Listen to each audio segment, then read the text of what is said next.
Hello. All right, today's email is from, well, it's quite long, again, just get yourself comfortable. This person writes, I suffer from a restrictive eating disorder, and from approximately April to August, I managed to maintain a healthy-ish weight and engage in acceptable eating habits. Open brackets, I wasn't fully recovered by any means, but at least was stable and functional, close brackets. Lately, I've been suffering from a major relapse, sparked by a couple of events that happened in September. My father suddenly died. Oh, God. And just a couple of weeks later, I left my house for the first time to move abroad to study alone, fully funded by a generous and competitive scholarship.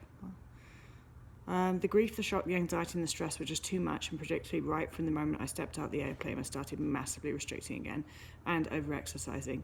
While I was living with my family, there was a sort of controlling feeling which kept me somewhat safe. I had a structure, I had a support network, I had my mum watching me, so even if deep down I wanted to be anorexic, I wouldn't let myself get off track. Here, though, no one is having an eye on me, and I've just spiraled out of control.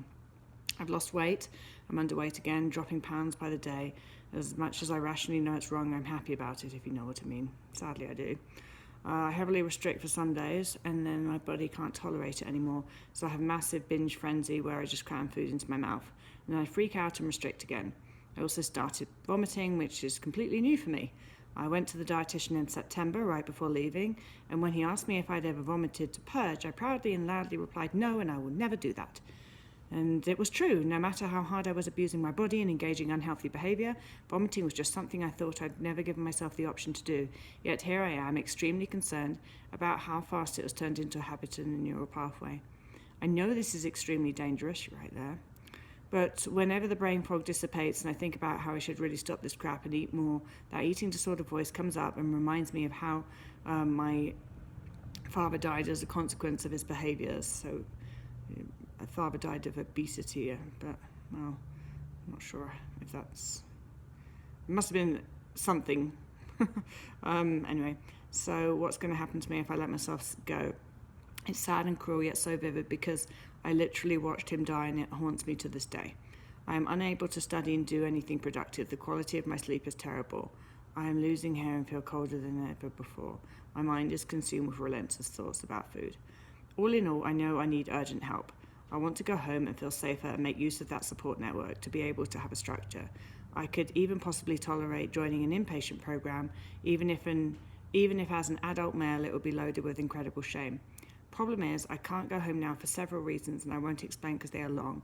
Anyways, aside from those reasons, here's just the fact that my family is still emotionally coping with my father's death and dealing with the economic troubles it has caused.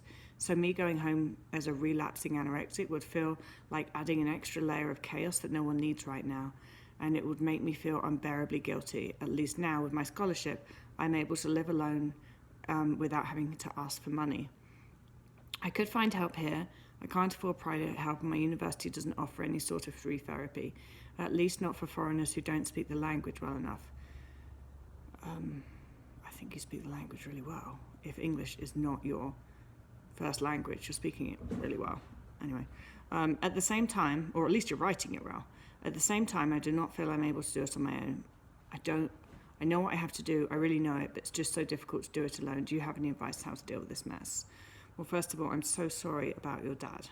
That's awful. So, gone away, got an amazing scholarship. That's fabulous. You feel like you'd be a burden if you went home.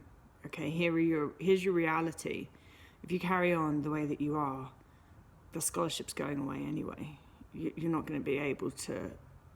You're unsustainable. Let's just put it that way. You're not going to be able to sustain this. And you're not going to be able to, even if you can muddle along and kind of function and stay there, you're not going to be doing your best in your schoolwork, that's for sure.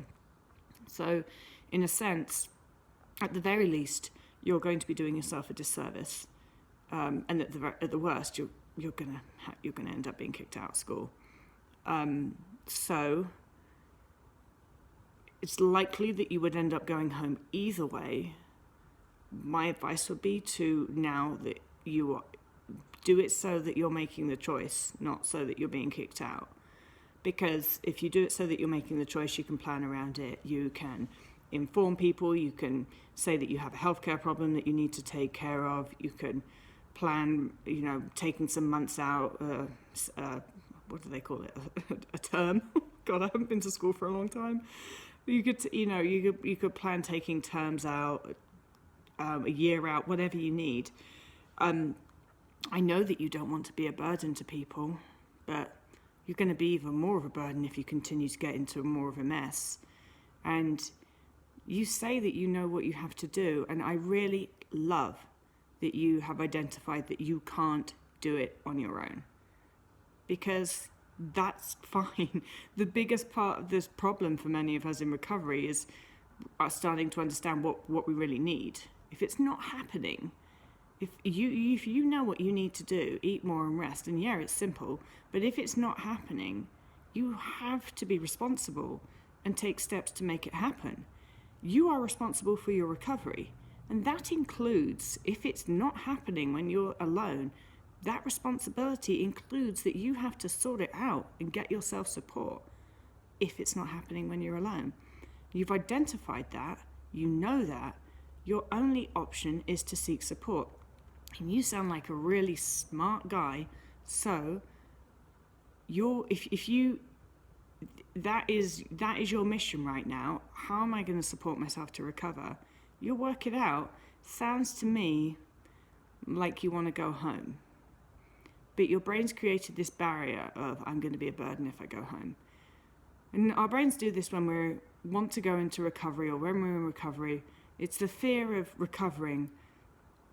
Our brains kind of like throw up barriers where they're not really there. Certainly don't throw up that barrier before you have spoken to loved ones at home and told them what's going on. The reality, again, probably is that they know that you're not doing well. And you're creating a lot more concern by staying away and not really communicating with someone. And they're probably worrying. So you have to be honest. You have to tell people what's going on. And you have to be honest about, you've been honest to me, and by default, the rest of the people that watch this YouTube video, you've been honest to all of us about what you need. You need support. Time to be honest to your family, don't you think?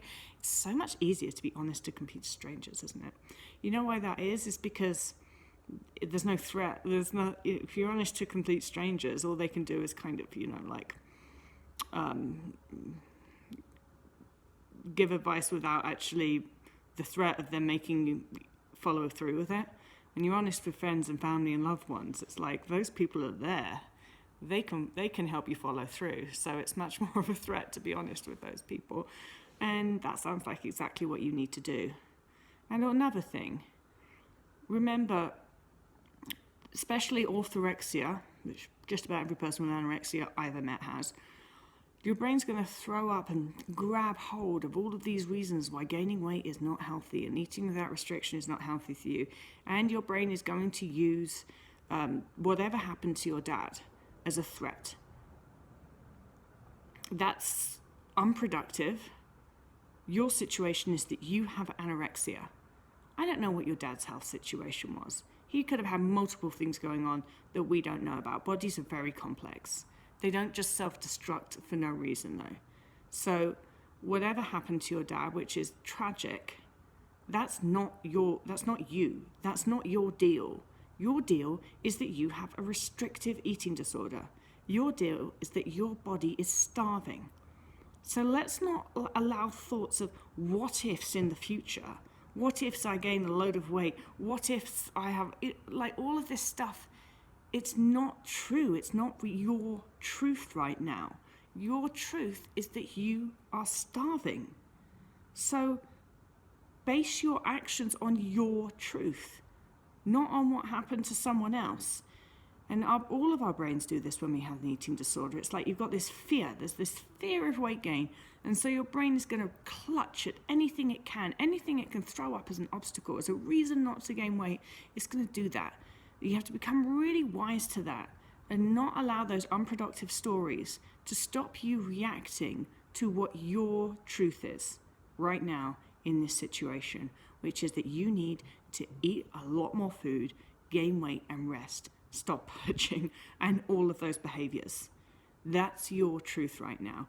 And your truth is also, as you have identified, that you need support. You're a smart person.